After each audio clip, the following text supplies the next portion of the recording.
예, 지난 시간에 그 미분 방정식, 간단한 미분 방정식과 차분 방정식으로 표현되는 시스템의 예를 봤습니다. 연속 시간에서 연속적으로 변하는 신호들 사이의 관계를 미분 방정식으로 나타냈죠. 다른 방법이 있었을까요? 모르겠어요. 변화하는 세상 만물을 정량적으로 기술하는 수학적 언어가 미분 방정식입니다. 그래서 나로서 미분 방정식으로 시스템을 표현하는 게 너무나 자연스럽고 그 밖에 다른 방법은 없어 보이는데 여러분은 어떨지 모르겠습니다. 이산 시간에선 미분 방정식이 차분 방정식으로 바뀌어요. 그래서 그런 예를 우리가 들었고 아주 일반적인 미분 방정식으로 표현한 게 아니라 선형 미분 방정식으로 표현을 했죠. 선형이라는 개념을 이미 지난 시간에 썼는데 오늘 그 선형성의 정의를 공식적으로 하죠. 시스템의 성질 이야기하고 성질에 따라서 시스템을 분류할 텐데요. 그 전에 시스템을 결합해서 새로운 시스템 또는 더 큰 시스템을 만드는 예를 보고 그리고 진행을 하죠. 이렇게 두 개의 시스템을 연결한 것을 직렬 연결 이렇게 말하면 될까요? 이렇게 말하면 됩니까? 이렇게 연결한 거는 병렬 연결이라고 말하면 될까요? 얘는 뭡니까? 그 둘의 조합이에요? 직병렬 이렇게 연결하면 될까요? 이렇게 얘기하면 될까요? 그 다음 얘는 이런 겁니다. 한국어로 되먹임 시스템 또는 괴한 시스템, 영어로 피드백 시스템 이렇게 얘기를 하는데 요건 그림을 한번 따로 그려보죠.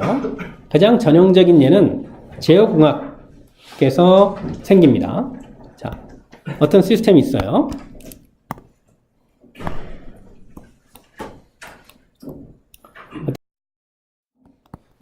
이 시스템에 입력 X가 있고 출력 Y가 있습니다. 근데 내가 뭘 하고 싶냐 하면 시스템의 출력 Y를 어떤 신호랑 같게 하고 싶어요. 그런데 같게 하는 게 어려우면 되도록 멀지 않게 또는 따라가게 하고 싶다고 말할 수 있겠죠. 따라가게 하고 싶은 신호가 R이라고 하죠. R은 뭐의 첫자일까요? 레퍼런스 이런가요? 예를 들어서 이 시스템이 로봇의 특정한 관절의 위치라면 내가 로봇이 내가 원하는 방식으로 움직이길 기대할 때 각각의 관절을 구성하는 전동기의 각도들이 내가 원하는 값이 되게 하면 되겠죠. 그래서 예컨대 Y는 전동기의 위치, R은 원하는 위치 이렇게 되겠죠. 그래서 이제 비교를 해요. 비교를 하는데 Y하고 R이 차이가 크면 요 R 빼기 Y라는 E를 줄이는 방향으로 어떤 액션을 해야 되겠죠. 그 액션을 우리가 제어기라고 불러요. 이거 한국어로 씁시다. 얘는 제어 대상이고 얘는 제어기예요. 그래서 제어기의 목표는 E가 0으로 가는 거예요. 즉 R과 Y가 R을 따라가는 거죠. 물론 이제 내가 Y를 이렇게 측정해서 R과 비교를 하는데 바로 측정할 수 없고 장치를 통해야 한다면 그러면 여기 센서가 있어야 되겠죠. 그래서 뭔가 Y를 측정한 그런 신호를 만약에 Z라고 한다면 Y 대신 Z. 근데 전동기의 위치라는 물리적인 의미를 띤 변수를 내가 측정하고 싶으면 엔코더 같은 센서, 장치를 이용해서 측정을 해야 되겠죠. 그래서 Y가 실제 전동기 위치라면 센서는 이 Z는 예컨대 엔코더 같은 센서를 통해서 내가 얻어낸 Y에 관한 정보 이렇게 말할 수 있겠죠. 그래서 E가 0으로 가도록 또는 R과 Z의 차이가 0으로 가도록 또는 원론적으로는 Y가 R을 따라가도록 제어기를 설계하는 게 제어공학의 문제예요. 그리고 내가 얘를 이렇게 하나의 시스템으로 묶고 제어 대상과 제어기가 직렬로 연결된 이걸 하나의 시스템이라고 묶고 그리고 센서를 또 다른 시스템이라고 보면 그러면 정확히 이 그림에 해당하죠. 물론 이제 여기 이렇게 플러스로 표시되어 있는데 내가 지금 여기서는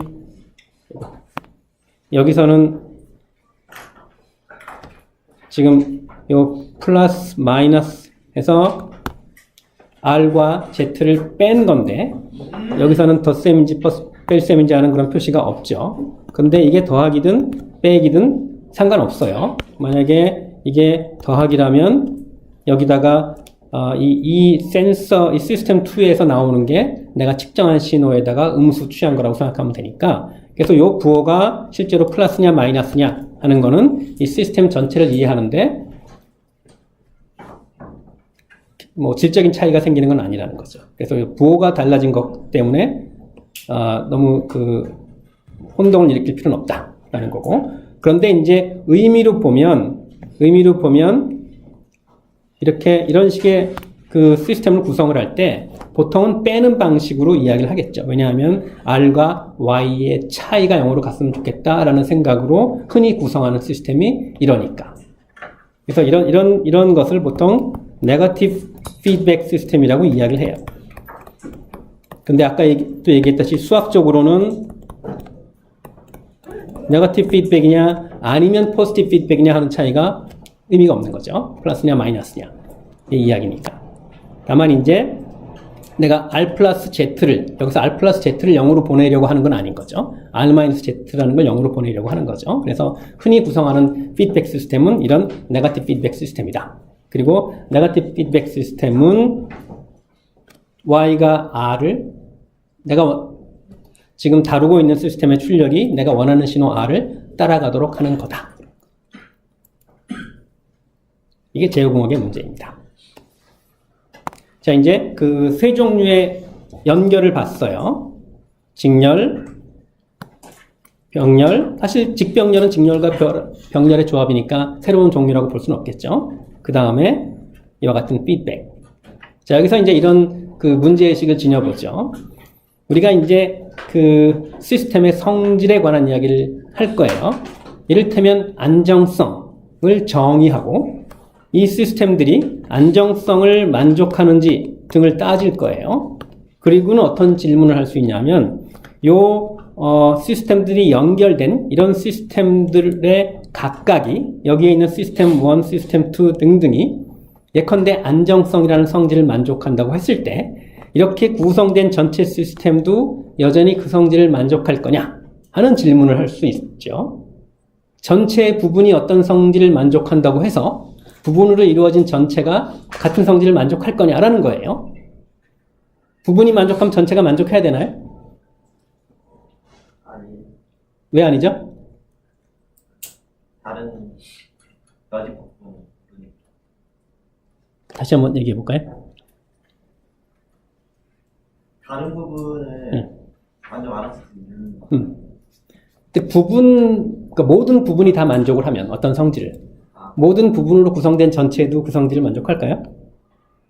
그것과 연결을 어떻게 하느냐에 따라 달라질 수 있다?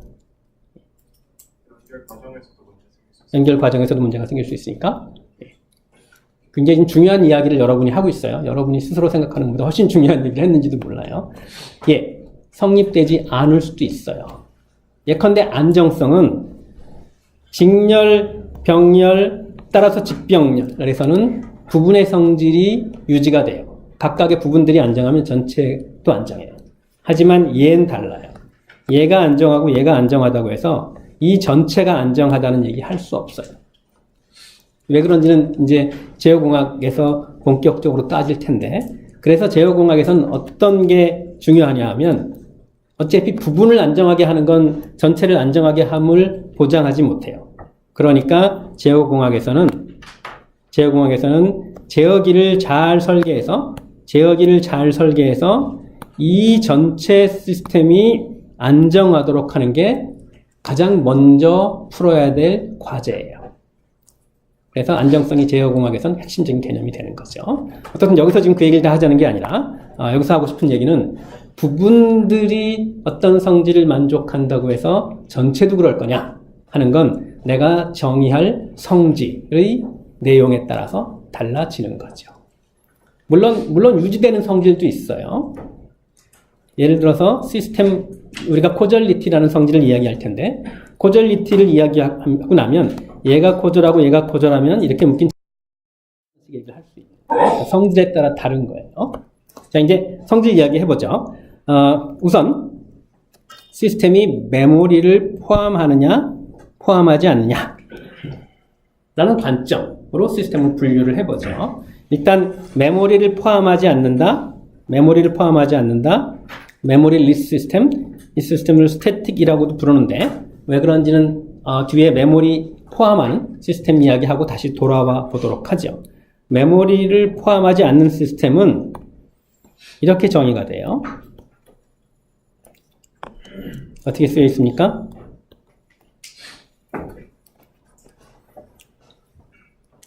현재의 출력에는 현재의 입력만 영향을 주는 거예요. 그렇죠? 지금 이 순간의 입력만으로 지금 이 순간의 출력이 결정이 되는 거예요. 대표적인 건 뭡니까? 대표적인 거? 저항? 맞습니까? 내가 입력을 전화번의 크기라고 하고 출력을 전류라고 하면 그러면 y는 r분의 1 곱하기 x가 되는 거죠. yt는 x쯤 아주 결정이 되는 거예요. 현재의 입력만으로 현재의 출력을 결정할 수 있는 시스템, 과거에 관한 정보를 가지고 있지 않는 시스템, 그래서 메모리가 없는 시스템, 이렇게 말할 수 있겠죠. 받아들이기 어렵지 않죠? 받아들이기 어렵지 않은데 물리계에선 이런 시스템 없다고 봐야 돼요. 내가 전기회로에서 이런 전기회로를 실험을 한다고 생각해 보자고요. 내가 전압을 탁 넣었어. 그러면 순간적으로 R분의 VS가 탁 흐른다고 생각하나요, 여러분? 그래요? 그렇게 흐른다고 생각해요? 전압을 물론 순간적으로 전압을 거는 것도 그걸 어떻게 할 거냐라고 질문하면 내가 할 말이 없는데, 순간적으로 VS를 걸 수 있다 하더라도, 그에 따라서 순간적으로 R분의 VS에 해당하는 전류가 흐를 거냐. 잘은 모르겠지만 자세히 보면, 이런 식으로 약간의 시간 지연이 있고, 이 시간 지연이 너무 보통 작은 수를 뜻하는 기호로 입실론을 많이 얘기하죠.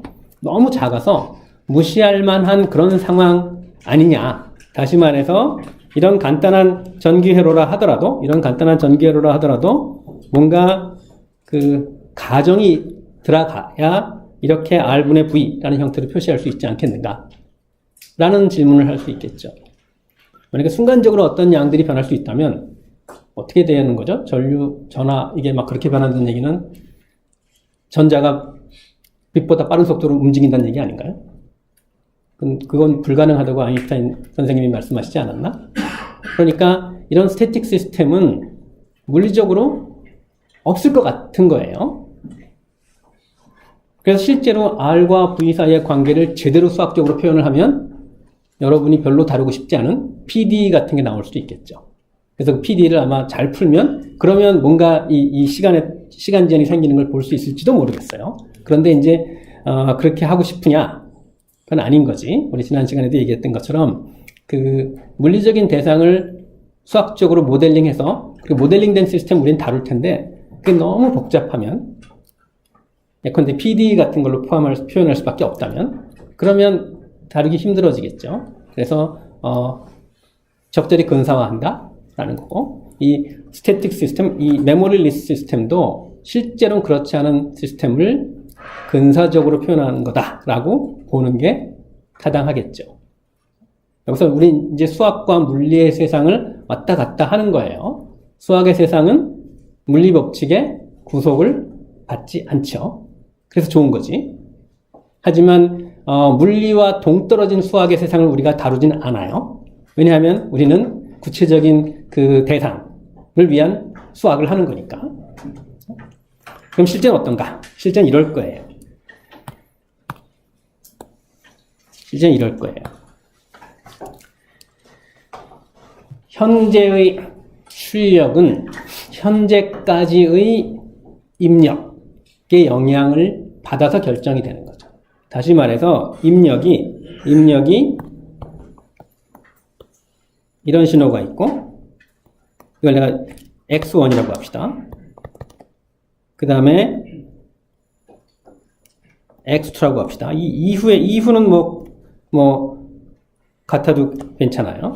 현재 보면, 그 이후의 상황은 일단 생각하지 말기로 하고, X1 때문에 나오는 출력을 Y1이라고 하고, X2 때문에 나오는 출력을 Y2라고 하면, 어떻게 될 것 같아요? X1하고 X2는 다른 입력이고, 따라서 Y1하고 Y2도 뭔가 다른 신호겠죠? 현재 시점에서 X1하고 X2가 같다고 하더라도, Y1, Y2는 다르죠? 그렇죠? 당연한 거예요. 현재까지의 입력 전체가 현재의 출력을 결정을 하는 거예요. 현재의 입력이 같다 하더라도 현재 입력에 이르기까지의 과정이 다르면 당연히 출력이 다른 거죠.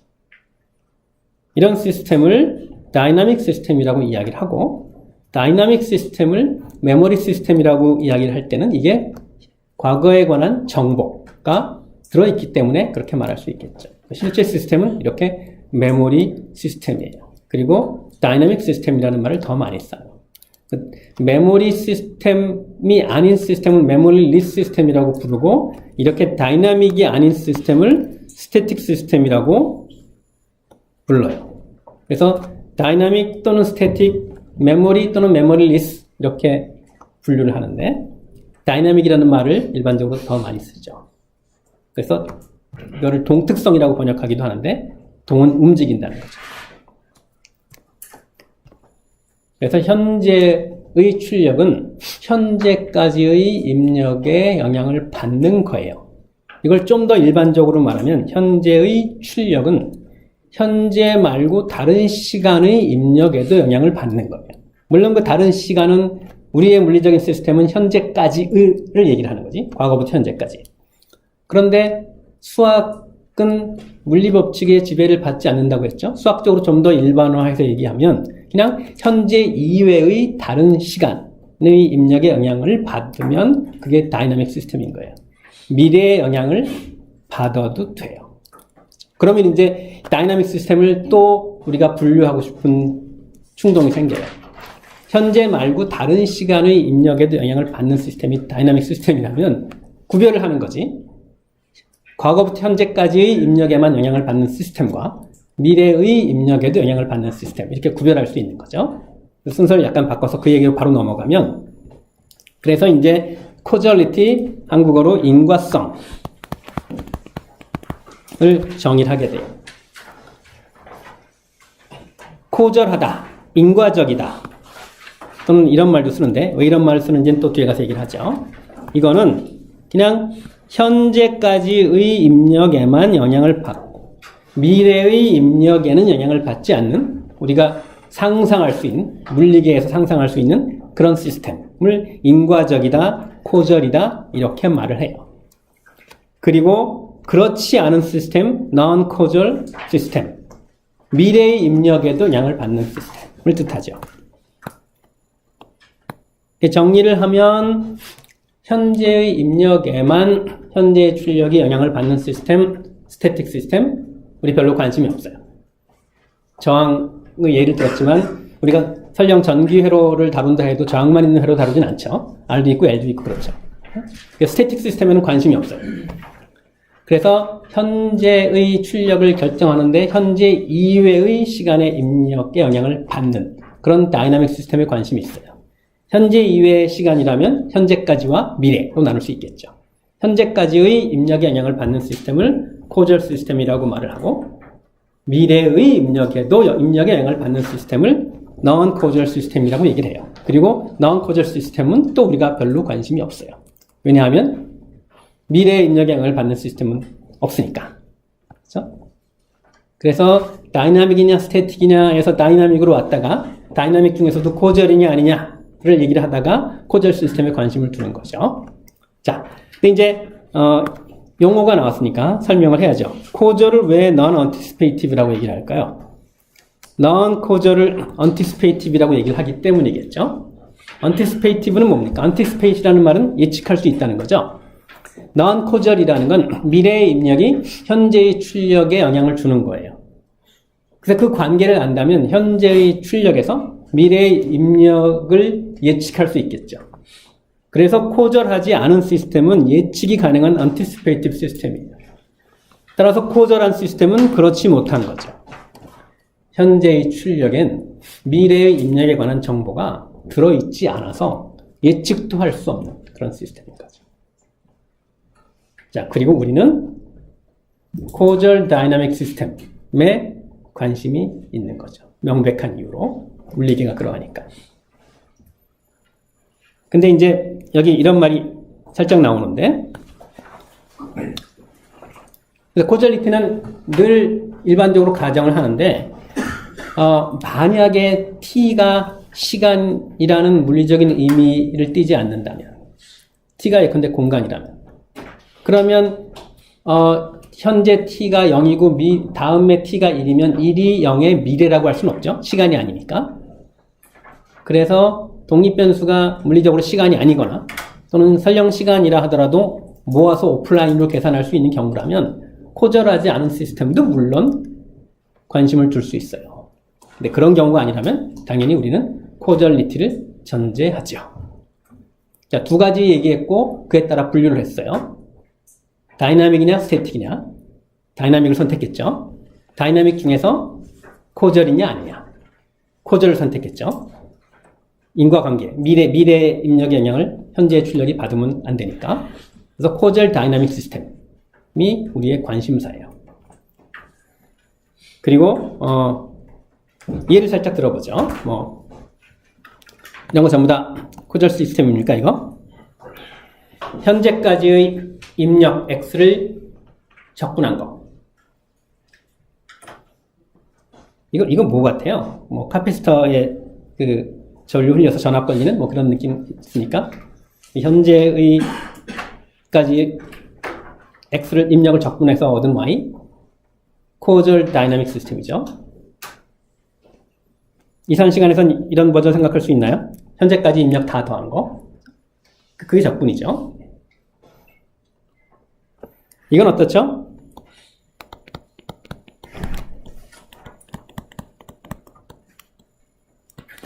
이건 어떻죠?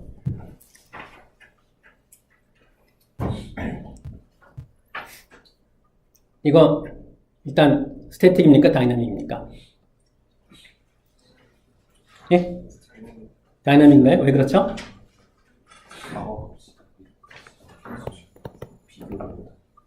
비교를 못하니까?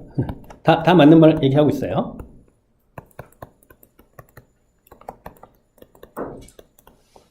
이게 x의 미분의 정이죠. 그렇죠? 그러니까 xt만 가지고 x의 미분을 결정할 수 없는 거예요. 당연히 그렇죠. 항상 극한은 주변에 관한 이야기죠. xt 주변의 값들 정보가 필요하거든요. 그래서 미분기, 여기 t만 우변에 등장하니까 이게 스태틱 시스템이다 라고 생각하는 경향이 일부 있는데 당연히 다이나믹 시스템인 거죠. 자, 다이나믹 시스템이고 얘는 코절인가요? 뭔가요?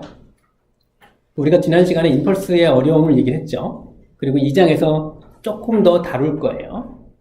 수학자들이 하듯이 충분한 시간을 써서 꼼꼼히 할 수는 없을 것 같은데 조금 논점을 제대로 짚고 싶어요. 임펄스가 까다로운데 사실은 미분도 좀 까다로워요. 자, 다이나믹 시스템인 건 분명히 동의합니까? 그래요? 예. 코절한가요? 네. 왜 코절이죠? 아, 좌측에서 그러니까 요 식에서 보면 h를 음수로 계산할 수 있으니까 그렇다는 얘기인가요? 네, 네 맞아요. 예? 예. 왜 그렇게 해야만 하죠? 오른쪽에서 계산하면 안 되나요? 그러니까 미래에도 영향을 미치고 과거에도 영향을 미치는 해주가 너무 캐주얼 중간이에요. 약간 선문답 같이 돼가고 있는데 그래서 뭡니까? 코절이라는 말입니까? 코절이 아니라는 말입니까? 코절과 난코절이 양자중첩 뭐 이런 아무 말 대잔치 할까요? 아무 말 대잔치는 내가 한 거고 지금 저 사람은 되게 핵심을 잘 찌르고 있어요. 코절인 것 같기도 하고 코절이 아닌 것 같기도 하다고 얘기를 하는 거죠. 네, 그렇죠? 그럼 어떻게든 해소해야 되지 않나요? 그 점을 맞아요. 어떻게 하고 싶어요? 선택을 주사위를 던질 수도 없고 그럼 코절로 갈래요. 코절로 가는 코절로 간다면 네, 미분을 좌극한으로만 계산하겠다는 거죠. 네 그리고 그 다음 건 아마 그렇게 될 거니까 추측만 하는. 우극한은 좌극한하고 같을 테니까. 네. 그래? 우극한하고 좌극한이 같다는 얘기는 뭐죠? 미분 가능하다는 얘기지. 미분 가능하다는 이야기는 좌극한과 우극한이 다르면 극한이 없는 거지. 그렇죠? 우리가 고등학교식으로 얘기를 하면 좌극한 따르고 하고 우극한 따르고 하고 좌극한은 이거고 우극한은 하고 이렇게 얘기를 하는데 사실은 그 둘이 다르면 극한이 없는 거예요. 좌극한으로 미분을 계산할 수 있다는 말을 하려면 그냥 그 말만 하면 되나요? 또 다른 말 필요 없나요? 우극한이 좌극한과 같다라는 말을 해야 되는 거잖아요.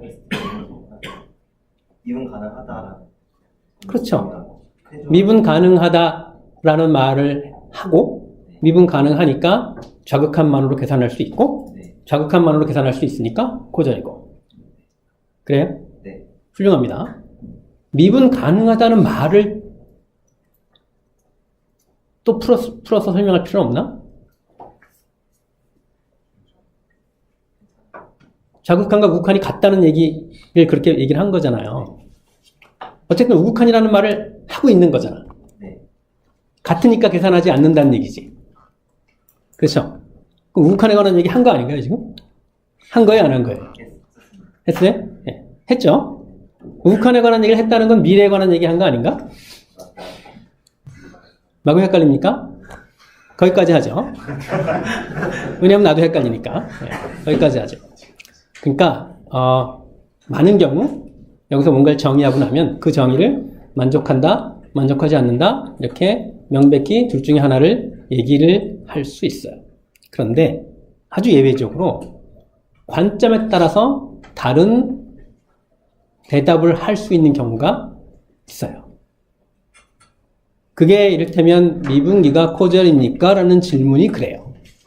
근데 이거는 사실 명백하지 않아서 검색 같은 것도 잘 안 나올 거예요. 적어도 내가 분명히 말할 수 있으면 되죠. 그래서 둘 다 답이 가능해요. 코절이다 라고 말할 수도 있고 코절이 아니다 라고 말을 할 수도 있는데 그 말을 하기 전에 뭔가를 덧붙여야 되죠. 특정한 관점에 서야 돼요. 이러이러한 관점에서 미분기는 코절입니다 라고 하고 또 다른 사람은 저러저러한 관점에서 코절이 아닙니다 라고 얘기했을 때 둘 다 정답일 수 있다는 거예요. 그래서 여러분 논리를 구성을 해보세요. 그런데 둘 중에 하나를 선택해서 그거를 지지하려고만 하지 말고 오늘은 월수금은 코절이다라고 생각하고 근거를 대보려고 하고 화목토는 코절이 아니다라고 생각하고 근거를 대보려고 하고 일요일은 쉬고 그렇죠? 그렇게 해봅시다. 흥미롭죠? 예. 자, 코절 시스템의 예, 코절 다이나믹 시스템의 예 들었고 미분기 수상했고 예. 코절이 아닌 시스템 예 뭐 충분히 들 수 있죠. 이런 거 코절이 아닌 시스템 예를 물리계에서 찾을 수는 없겠지만 뭐 지금 그 일종의 평균 같은 건가요? 라지 t가 양수면 양수는 무슨 상관없겠네. 어쨌든 라지 t만큼 전부터 라지 t만큼 후까지를 다 모아서 더해서 2t로 나눈 거 일종의 평균이네요. 거칠게 말하면 코절하지 않죠. 미래 t부터 t 플러스 라지 t 또는 이산시간에서는 n부터 n 플러스 라지 n까지의 정보가 필요하니까. 예. 그리고 또 이건 어떤가요? 내가 스몰 n 시간을 양수로만 생각하면 0보다 크거나 같은 그런 정수로만 생각하면 과거의 x만 가지고 y를 구하는 거지만 여기서 n이 꼭 양수여야 한다는 보장은 없죠. 스몰 n이 음수라면 그러면 마이너스 n은 양수가 돼서 미래의 입력에 영향을 받게 되겠죠. 그래서 yn이 x-n인 이런 관계를 만족하는 시스템은 코절하지 않은 그런 시스템이 되겠죠. 자, 예를 들었고요. 예. 그래서 저 미분 방정식이 그 커절이고 넌 커절이 둘 다 만족한다는 건가요? 당연히 둘 다 만족할 수는 없고 이러이러한 관점에서 나는 코절이라고 주장한다 라거나 저러저러한 관점에서 나는 코절이 아니다라고 주장하거나 이렇게 해야 된다는 거죠. 코절이기도 하고 난 코절이기도 할 수는 없는 거죠. 네. 그거는 모순인 거죠. 여러분 그거 아나요? 아무 말 대잔치 하는 방법 아나요? 어떤 명제와 그 명제의 부정이 동시에 참이면 아무 명제나 다 참이라고 증명할 수 있어요. 그게 뭐죠? 아무 말 대잔치잖아요. 그렇죠? 그러니까 모순이 생기면 안 돼요. 그러니까 얘가 참인지 거짓인지 모르겠다라는 거하고 다른 거예요. A가 참이고 A의 부정도 참이다. 다시 말해 A가 참이고 동시에 A가 거짓이다. 그런 상황이 발생하는 A를 하나라도 찾으면 모든 명제가 다 참임을 보일 수 있어요. 우리는 무너지는 거야. 어떤 그 논리적인 시스템 안에서 그렇게 모순된 두 가지의 주장이 동시에 참일 수 있다면 그럼 무너지는 거죠. 그래서 코절, 넌 코절 마찬가지예요. 둘 다 동일한 대상에 대해서 둘 다 성립한다고 말하면 그러면 곤란하고 각각 다른 답변을 할 때 각각 다른 근거가 다른 가정이 다른 관점이 있을 수는 있겠죠. 생각해보세요. 예. 그러면 저 시스템이 구체적으로 가정이 들어간 게 없나요? XT를 어떤 함수라는 가정이 없나요? 그러니까 그런 스토리를 구성을 해야 된다는 거지. 코절이라고 말을 하거나 난 코절이라고 말을 할 때는 뭔가 여기 있는 정보만 가지고는 그 둘 중에 하나를 딱 골라서 선택하기가 어려운 거죠. 근데 오늘 나온 이야기 가운데 단서들이 있어요. 그것들을 잘 조합을 해서 두 가지 시나리오를 구성을 해보세요. 이 이야기 이렇게 많이 하면 이게 그 첫 과제의 주제 중에 하나가 될 것 같은 느낌이 들기도 하는데요. 예. 내가 논커설 시스템을 잘 이해 못해서 그런 것 예. 같은데 미래의 입력값들에 따라서 출력값이 바뀌어진다는 게 있잖아요. 예. 그거에 혹시 이해를 돕기 위한 예시 같은 거 들어주세요. 그럼 아까 이거 이게 지금 현재 시간이 t라면 t-t부터 t 플러스 t까지 이게 x면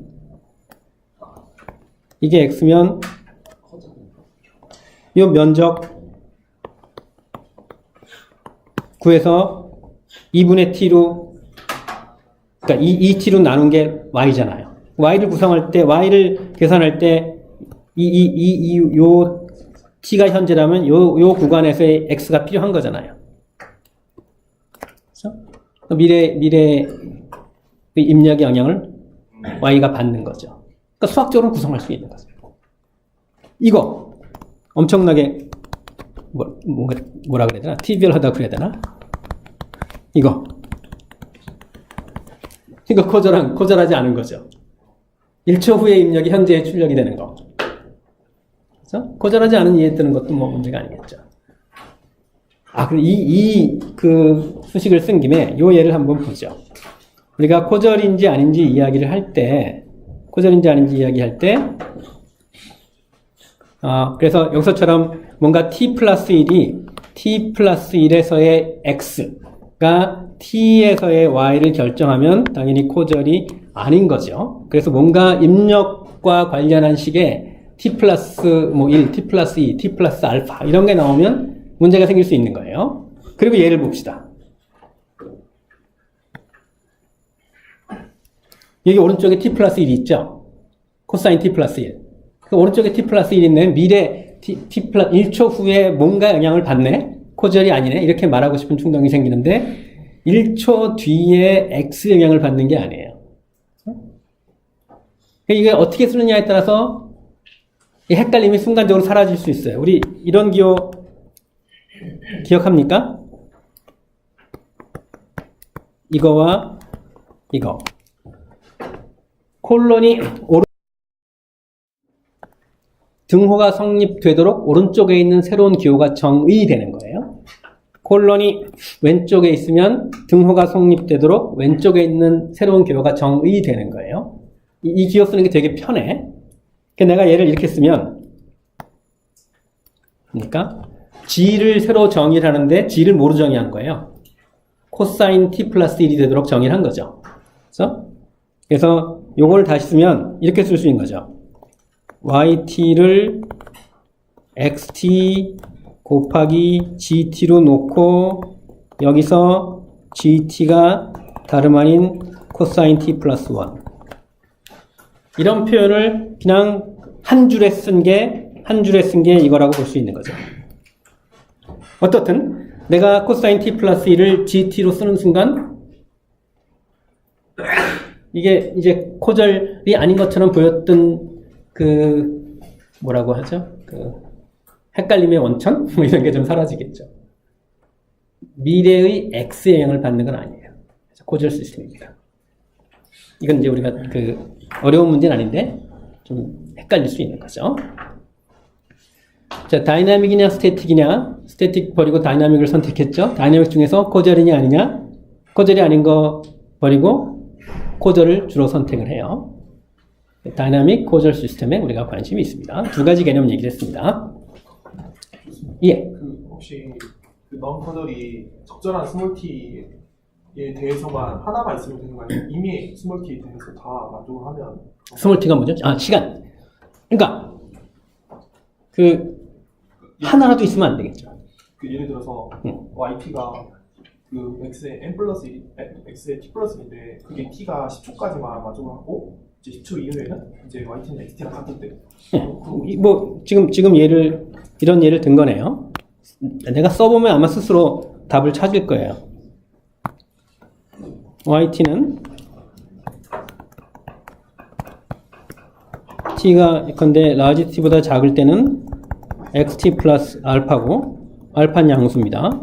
그 다음에 t가 t보다 클 때는 그냥 예를 들어서 뭐 이런 예컨대 이런 거 얘기를 한 건가요? 네. 그러니까 모든 그러니까 이것만 가지고 이 부분만 봐도 코절이 아니다라고 얘기할 수 있는 거죠. 그러니까 라지 t보다 작은 시간에서는 미래 영향을 받는 거죠. 그게 하나라도 있으면 코절이 아닌 거죠. 이런 얘기 들은 거죠. 이런 코절이 아니죠. 아, 그럼 그냥 yt를 이제 두 부분으로 나눠서 이 부분은 non-co절이고 이 부분은 co절이고 이렇게 하면. 그러니까 지금 대상은 특정한 영역에서의 x나 y를 따지는 게 아니에요. 전체 이 xt, yt가 하나의 단위인 거지. 표현이 좀 그런데 궤적 전체가 나의 관심인 거예요. 궤적의 특정한 부분들이 아니고.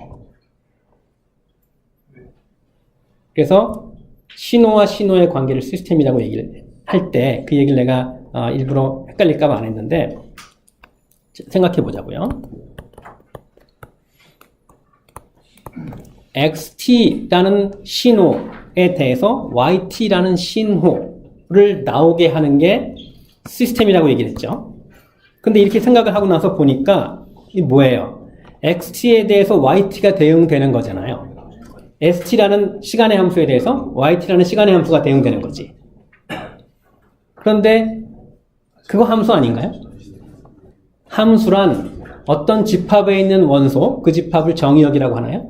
정의역에 있는 원소에 대해서 치역에 있는 원소를 대응시키는 게 함수예요. 근데 정의역과 치역이 함수의 집합인 거야. 그래서 막 이런 함수에 대해서 이런 함수가 대응되는 거야. 각각의 점이 아니라. 그러니까 시스템도 함수인 거죠. 다만 어떤 함수냐면 시스템은 함수의 함수를 대응시키는 함수예요. 근데 함수라는 말이 겹쳐 나오니까 조금 헷갈리는 거야. 그래서 함수를 대응시키는 그런 함수를 똑같이 함수라고 부르면 앞에서 얘기했던 함수들과 헷갈리니까 그걸 시스템이라고 부르는 거죠. 그래서 시스템이라는 건 다른 게 아니라 함수의 함수예요. 시스템은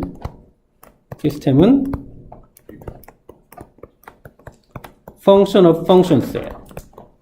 여기 얘가 시그널이었던 거죠. 사실 이렇게 쓰는 경우 있죠. 여러분 집합의 집합이란 얘기 하죠. 집합의 집합을 할 때 이렇게 쓰면 되나요? 그렇죠? 이렇게 쓰면 되죠. set of sets. 근데 이 셋하고 이 셋하고 헷갈릴 수 있으니까 앞에 셋을 그냥 클래스라고 부르는 거예요. 그래서 class of set 하면 앞에 클래스가 특별한 집합이 아니라든가 하는 게 아니라 집합은 집합인데 자기가 포함하는 집합과 층위가 다르니까 헷갈리지 말라고 다른 단어를 써주는 거예요. 그래서 마치 set of sets를 class of sets라고 부르듯이 function of functions를 system of functions라고 부른다 라고 얘기할 수 있는 거죠. 그러니까 시스템도 함수예요. 그런데 독립변수와 종속변수가 또한 함수인 그런 함수인 거지. 그러니까 신호를 볼 때는 특정한 시간 간격에서 따로따로 보는 게 아니라 시간의 함수 전체를 보는 거죠. 그래서 더 헷갈렸나요, 혹시? 그게 예. 제가 물어보고 싶은 게 아니라 예, 그런가요? 예. 그러니까 제가 말한 예시가 요거. 예. 코절이 아닌 거죠. 분명히. 왜냐하면 미래 입력에 영향을 받는 현재라고 했을 때 그 현재라는 시점이 하나라도 존재하면 코절이 아닌 거죠. 어떤 t에서. 네. 네. 내가 좀 질문을 확대해서. 예. 예. 여러분 코절리티에 관심이 많네요. 예. 자, 이제 순서 바꿔서 얘기했던 거. 역 시스템, 인버터빌리티에 관한 이야기를 하죠. 자, 인버스 함수 알죠? 인버스 함수 알죠? 자, 조금 전에 그 얘기한 거 아주 다행이었어요. 시스템이 뭐라고요? 시스템이 함수의 함수네. 여러분 함수, 역함수 알잖아요. 그러니까 함수의 함수라는 특별한 함수에 대해서 역함수 정의하면 되는 거네. 근데 함수의 함수를 시스템이라고 불렀으니까 그러니까 그 함수의 함수의 역함수는 역시스템 이렇게 부르면 되겠네. 전혀 새로운 거 아니죠? 뒤에서 선형성도 결국 그렇게 정의.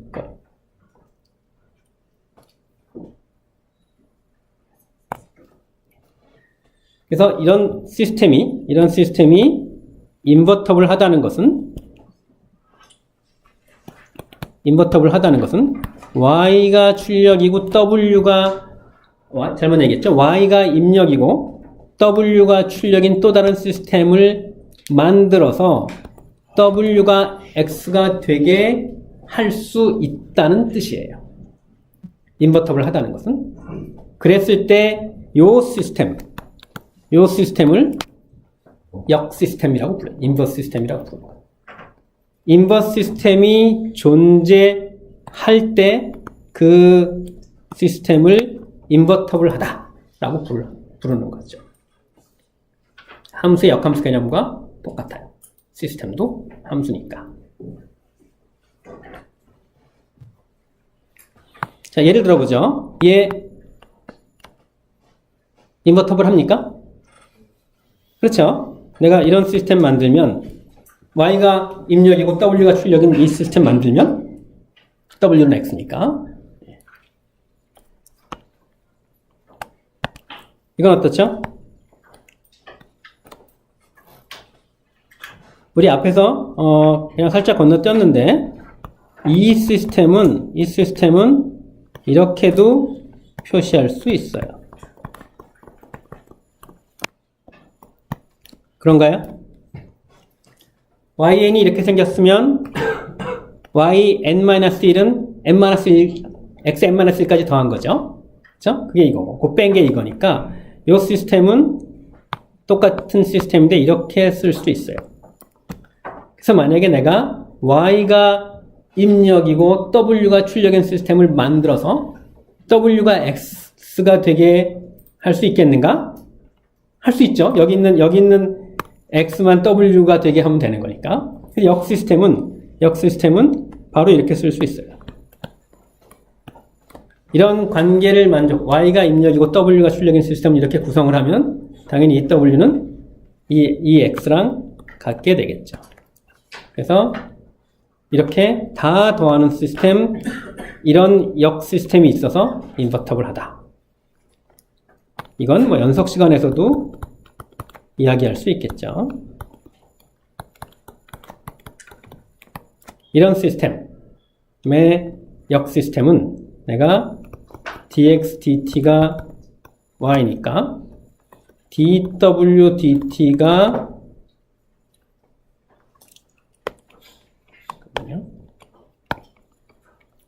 잘못 얘기했죠? 맞나요? 예. dy dt가 x니까 내가 dy dt가 w가 된 이런 시스템을 만들면 y가 입력이고 w가 출력인 시스템을 이렇게 만들면 그러면 얘가 바로 이거의 역 시스템이 되겠죠. 모르는 거 아니죠? 이거 적분, 이건 미분. 적분기의 역 시스템, 미분기. 그렇죠? 모르는 거 아니죠? 다만 이제 적분기는 분명히 코저라고 아까 그 미분기의 코저리티에 대해서 고민할 게 많다고 했는데 만약에 내가 역 시스템을 찾되 코저 시스템 중에서 찾아라. 그러면 이제 고민하는 거지. 얘 코저리냐 아니냐. 코저리 아니면 못 찾은 거 아닌가? 이런 고민할 수 있겠죠. 예. 그리고 뭐 이렇게 생긴 시스템은 이거는 그냥 X와 Y 사이의 스태틱 관계인데 그냥 더 그 우리가한테 친숙한 역함수 문제 같은 거죠. 당연히 서로 다른 X에 대해서 같은 Y가 나오니까 역 시스템 없죠. 이런 역 시스템 왜 인버터블한지 아닌지가 왜 의미가 있냐 하면 예컨대 이런 상황을 생각해 볼 수 있는 거예요. 내가 X라는 신호를 보내고 싶은데 바로 보내지 않고 인코딩을 해서 Y로 만든 다음에 X 대신 Y를 보내. 받은 사람은 Y 가지고 다시 X를 만들어내야 되겠죠. 그리고 X를 이렇게 인코딩해서 만들어낸 Y 가지고 다시 X를 만드는 걸 디코딩이라고 하면 이상적으로 디코딩은 인코딩의 역 시스템이면 좋겠죠. 그래서 그러면 그 역 시스템을 이렇게 구성을 하면 그 역 시스템의 출력인 W가 바로 내가 애초에 인코딩했던 X가 될 테니까. 그래서 이런 관점에서 인버티빌리티가 중요할 수 있다. 그렇죠? 자, 세 가지 얘기했습니다. 다이나믹이냐 스태틱이냐 코저리냐 아니냐 인버터블이냐 아니냐.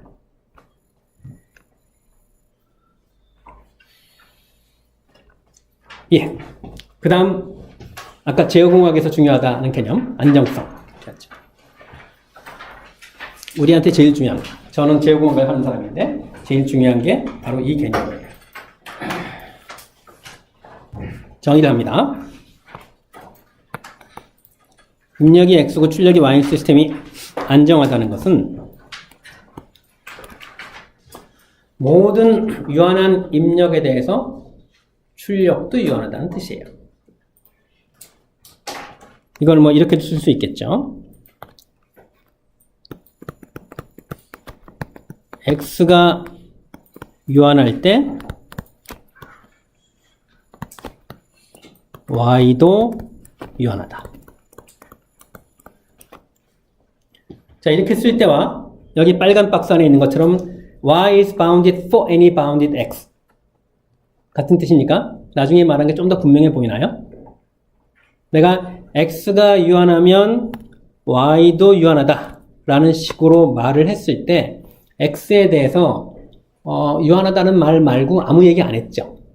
그러니까 일단 이렇게 쓰면 어떤 유한한 X에 대해서는 Y도 유한하다라는 식으로 해석하지는 않을 거예요. X가 유한하기만 하면 Y도 유한하다라는 식으로 해석을 하겠죠. X에 대해서는 다른 얘기 아무것도 안 한 거니까. X에 대해서는 유한하다는 얘기만 한 거니까 유한성 말고는 임의의 X인 거예요. 그러니까 앞으로 이런 식의 표현을 보면 X가 유한하면 출력도 유한하다라는 식의 표현을 하면 for any bounded x를 생각하면 돼요. 그러니까 어떤 하나의 유한한 x에 대해서 y가 유한하다는 이야기가 아니라는 거예요. y처럼 안 보이네. 예. 어쨌든 입력이 유한하기만 하면 출력도 유한한 시스템을 안정한 시스템이라고 불러요. 근데 우리 신호가 유한하다는 말의 의미는 정확히 알아요? 신호가 유한하다는 말의 의미? 숫자가 유한하다는 말의 의미는 뭐죠? 유한하지 않은 숫자도 있나? 특별한 의미 없는 것 같아. 우리 보통 실수를 이렇게 표현하나요? 플러스 무한대와 마이너스 무한대는 숫자가 아니에요. 플러스 무한대와 마이너스 무한대는 어떤 기호예요. 그 기호의 의미를 설명할 때는 무한대라는 기호 없이 설명을 해야만 되는 거죠. 왜냐하면 내가 모르는 단어를 사전을 찾아요.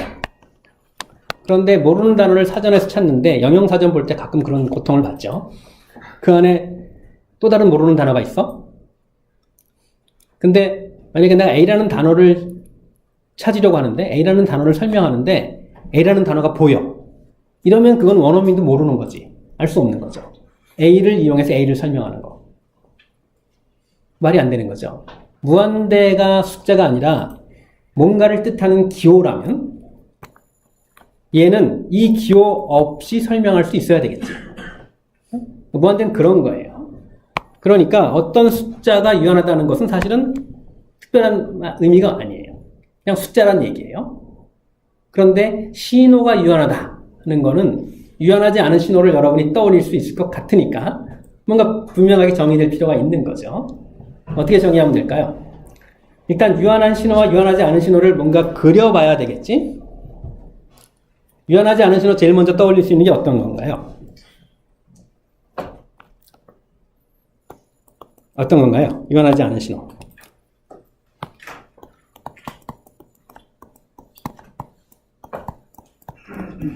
정의를 해보겠다는 거예요. 떠오르는 거 없나요? 사인 오메가 t 유한한가요?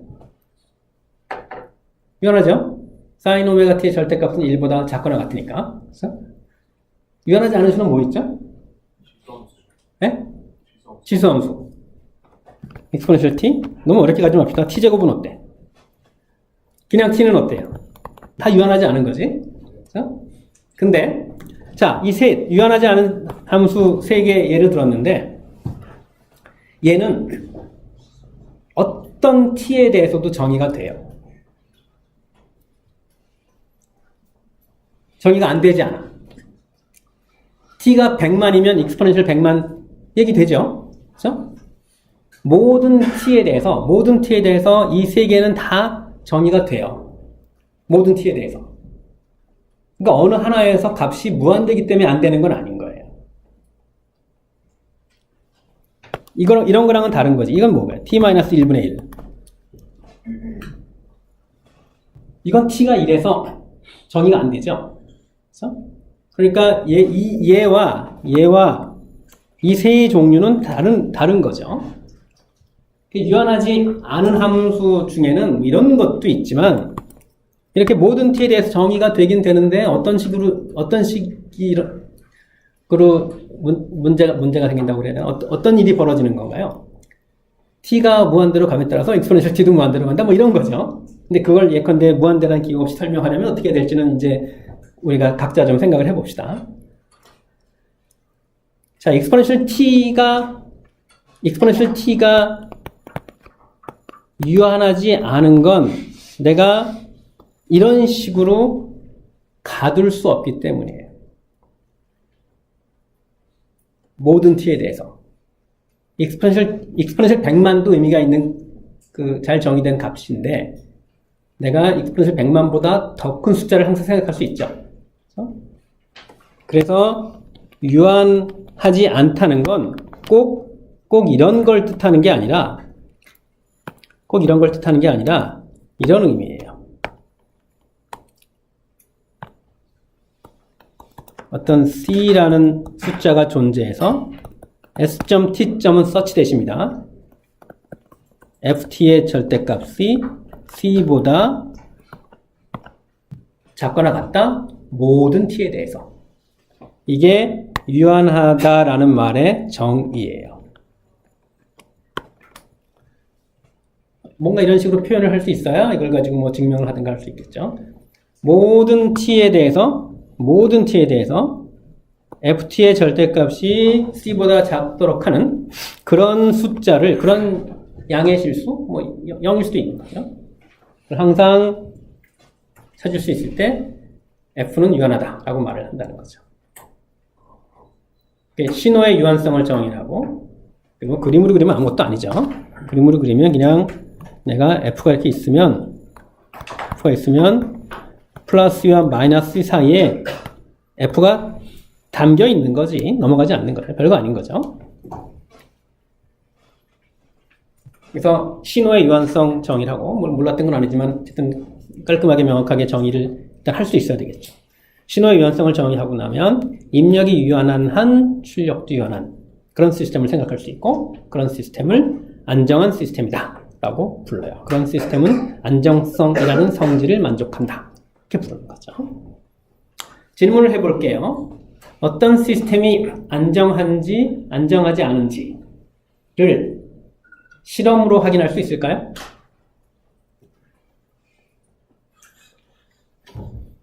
실험으로 확인할 수 있을까요? 왜 없죠? 고개를 좌우로 흔드는 사람 눈에 많이 띕니다. 왜 없죠? 나도 모르게 고개가 막 좌우로 흔들린 건가? 모든 시간에 대해 확인할 수가 없어요. 모든 시간에 대해. 시간 축에서.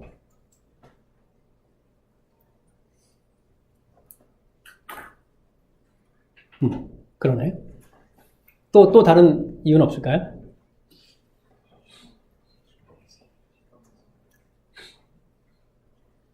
유한한 신호의 세상은 유한하지 않으니까. 유한한 신호 무수히 많죠? 셀 수 없이 많아요. 그거 다 실험은 할 수 없겠지? 실험으로 확인할 수는 없어. 그래서 수학적으로 봐야 되는 거지. 수학은 그래서 무한을 탐구하는 거예요. 수학의 대상이 유한하다면 하나하나 다 따져보면 돼. 그래서 실험으로는 확인할 수 없어요. 뭔가 수학적으로 봐야 돼요. 어쨌든 이렇게 해서 안정성을 정의했고, 안정하지 않은 시스템을 unstable하다 이렇게 말하면 되겠네. 그러면 안정하다는 걸 정의했으니까 안정하지 않다는 건 어떻게 말하면 될까요? 물론 안정하지 않다, 안정하다는 게 이런 뜻이고, 이런 성질을 만족하지 않을 때 안정하지 않다고 말한다라고 얘기를 하면 되겠지만, 나는 이제 그걸 요구를 한 게 아니라 이런 성질을 만족하지 않는 상황을 다른 말로 표현해 보란 이야기지. 안정하지 않으면 어떤 거죠? 그걸 내가 이제 계속해 쓸게요. 얘가 unstable이에요. 그럼 얘는 이건 이제 지울게요. unstable이면 어떻게 얘기를 하면 될까요? 다시 쓰면 stable하다는 것은 x가 유한하면 앞으로 BDD라고 쓸게요. 그냥 bounded y도 유한하다. unstable한 건 뭘까요? 모든 유한한 x에 대해서 출력이 유한하지 않다는 얘기인가요? 하나라도 있으면 되겠죠? 그렇죠? 그래서 어떤 유한한, 시간을 좀 아끼려고 그냥 씁시다. 어떤 bounded x가 존재해서 그 x에 대한 출력 y가 unbounded. unbounded는 물론 not bounded의 뜻이에요.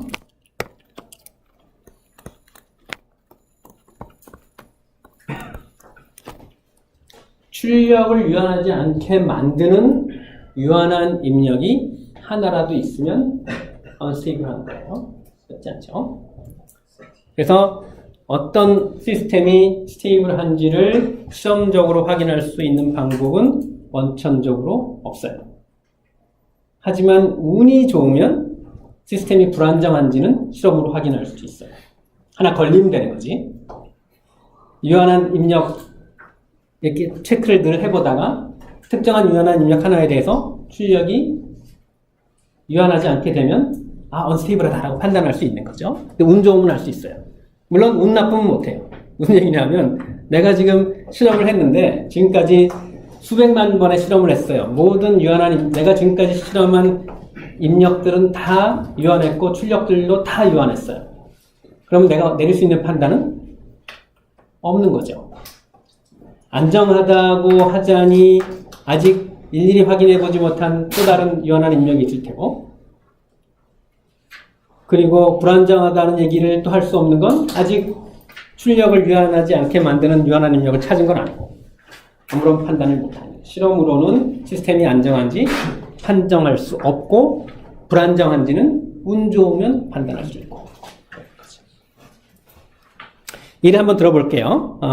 자, 여기 6개의 예가 있는데 이 중에 앞에 2개, 그 다음 2개는 기본적으로 같은 종류의 예예요. 자, 1차 미분 방정식입니다. 일단 스태틱 시스템부터 봅시다. 스태틱 시스템. 이거 안정합니까? 불안정합니까? y는 t 곱하기 xt. 이거부터 볼까요? y는 exponential xt. xt가 유한하면 yt 유한한가요? 그쵸? 그쵸? 이거는 여러분이 확인하십시오. xt가 유한하면 exponential xt도 유한해요. 그래서 스테이블해요. 안정해요. 반면에 얘는 둘 다 똑같이 스태틱 시스템인데 얘는 예컨대 x가 일정한 상수 입력이라고 할 때 y는 t 곱하기 상수죠. 유한하지 않죠. 그러니까 유한한 입력에 대해서 유한하지 않은 출력이 나오는 사례를 하나 찾을 수 있는 거예요. 그래서 unstable해요. 그래서 이 스태틱 시스템의 경우에는 이렇게 함수를 보고 관계식을 보고 안정한지 아닌지 판단할 수 있어요. 다이나믹 시스템은 좀 복잡해요. 궤적 전체를 보는 거니까. 근데 이런 간단한 미분 방정식은 우리가 예측할 수 있어요. 물론 particular solution과 homogeneous solution의 합으로 전체 솔루션을 쓰면서 예상할 수 있는데 정확하게는 좀 더 따져봐야 되겠죠. 근데 이제 particular solution은 입력과 같은 모양의 솔루션이에요. 그래서 입력이 유한하면 particular solution도 유한하겠죠. homogeneous solution은 지수함수 꼴이고 그 지수는 특성 방정식의 근인 거죠. 그러니까 요 예에서는 모두 homogeneous solution이 exponential minus at 꼴이에요. 여기다가 뭐 상수 곱해진 형태죠. 이거 더하기 particular solution. 그러니까 입력이 유한하면 particular solution도 유한하고 남은 문제는 homogeneous solution만 가지고 보면 되겠죠. a가 양수면 exponential minus at는 0으로 수렴하죠. 물론 이제 마이너스 무한대로 가면 얘기가 달라지면 지금 0부터 따진다고 생각하면 그래서 0 이전에는 입력이 없고 0 이후부터 입력이 생긴다고 생각하면 t가 양수일 때만 보면 돼요. 그러니까 a가 양수면 homogeneous 솔루션이 수렴해서 particular 솔루션에 해당하는 것만 시간이 지나면 나오고 그래서 안정하고 a가 음수면 exponential minus at가 t가 무한대로 감에 따라서 발생하고 그래서 입력이 유한하더라도 homogeneous 솔루션이 particular 솔루션을 압도해서 전체가 유한하지 않게 되는 거죠. 그리고 이산 시간에서도 그런 얘기를 똑같이 할 수 있는데 거기서 a의 부호에 해당하는 게 이산 시간에서는 a의 절대값이에요. a의 절대값이 1보다 작으면 homogeneous 솔루션이 0으로 수렴해서 안정하고 a의 절대값이 1보다 크거나 같으면 homogeneous 솔루션이 particular 솔루션을 압도해서 발산하고 이렇게 되는 거죠. 자, 차분 방정식 풀 줄 아나요? 차분 방정식? 안 풀어봤나요? 미분 방정식 풀 줄 아나요? 풀 줄 알죠? 미분 방정식은 풀 수 있는데 차분 방정식은 못 푼다는 상황은 대단히 이상한 상황이야. 왜냐하면 미적분 대신 더하기 빼기가 나오는 거니까. 그래서 미분 방정식 푸는 원리를 이해하면 차분 방정식 그대로 풀 수 있어요. 차분 방정식 우리가 가끔 나올 테니까 차분 방정식 좀 생각해 봅시다. 오늘 강의 여기까지 하겠습니다.